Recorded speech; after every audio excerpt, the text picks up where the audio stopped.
Welcome to everybody, to all our friends, our partners, of course to our chairman, Mr. Manuel D. Pangilinan.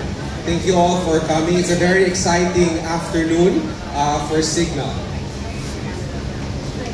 Magandang hapon po sa inyong lahat. Salamat sa pagpunta. And there's a lot more that will happen later on. You'll get to talk to, of course, our stars in a separate area.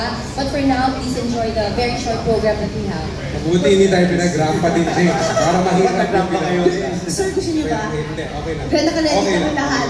Yes. But we're so excited about this, ma'am. And we just want to dive in what made us go to this direction of vertical entertainment and vertical viewing.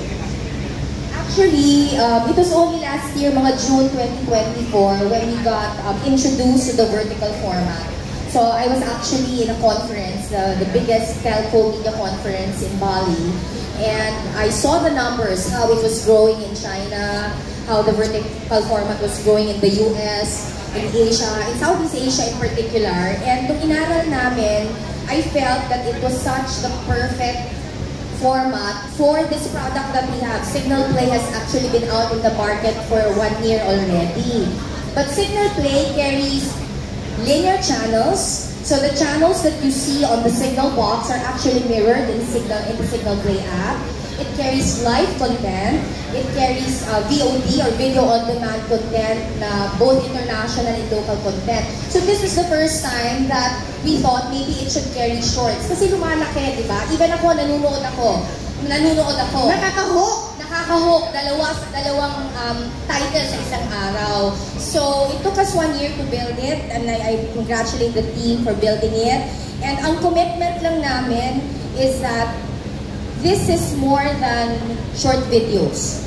This is, we're giving you meaningful narratives that we've crafted for the Filipino audiences.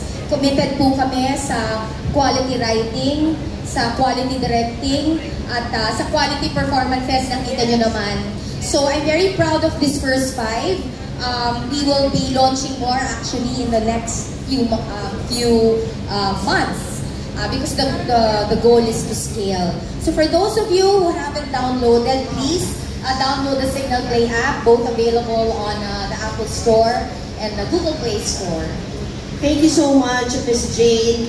And of course, sir, my question is, yung mga technicalities ito, no? How do we download the Signal Play app? And of course, where do we find it? Okay, so you'll find all of these 5 original Signal Play microdrama originals on the Signal Play app. So if you open your Signal Play app, may makikita kayo na microdrama button doon. When you click that, you will see all of this content.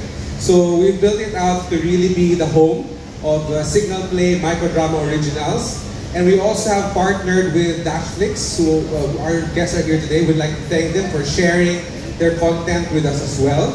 So we have a library of content from Dashflix for international microdramas na nandyan din sa platform.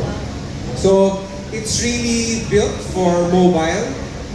Yung format po is vertical. Each episode is 2 to 3 minutes. So, bagay na bagay talaga sa lifestyle natin ngayon na on the go. Yun, naghihintay ka sa traffic or naghihintay ka ng sakay. Diba? So, tamang-tama po yan sa lifestyle ng mga Pinoy ngayon. And we really built it out that way. So, we're very grateful and thankful to the entire Signal team that worked hard on this product. As Jane said, it's a little over a year in the making. Pero we really wanted to make sure the experience, the user interface is very easy to use, napakadaling gamitin for all of our Filipino fans. No? And ako, MJ, I'd like to acknowledge the content creation team, no? Kay Shena, kay Mr. Inigo Santos, kay Pete, kasi talagang inaral. Iba po ang paggawa ng script ng microdrama, di ba? Bawat episode dapat may cliffhanger. So talagang pinaghihirapan, pinag-aaralan. So I'm sure even our actors and actresses really had to learn how to make it work for this particular format. So maraming salamat. At saka ginawa rin nating very accessible, no, to majority of Filipinos.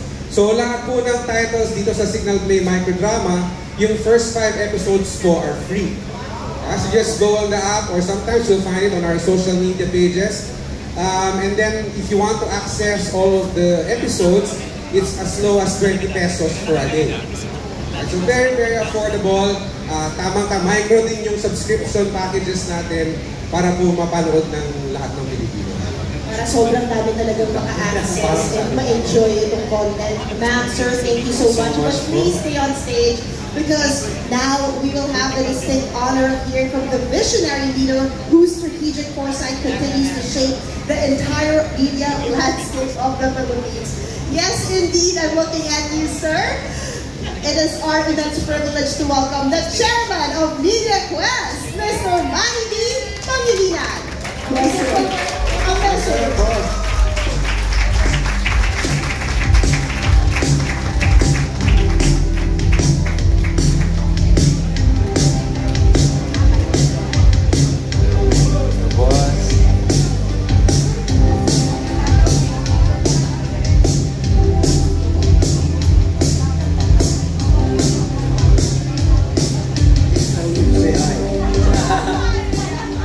Thank you to everyone.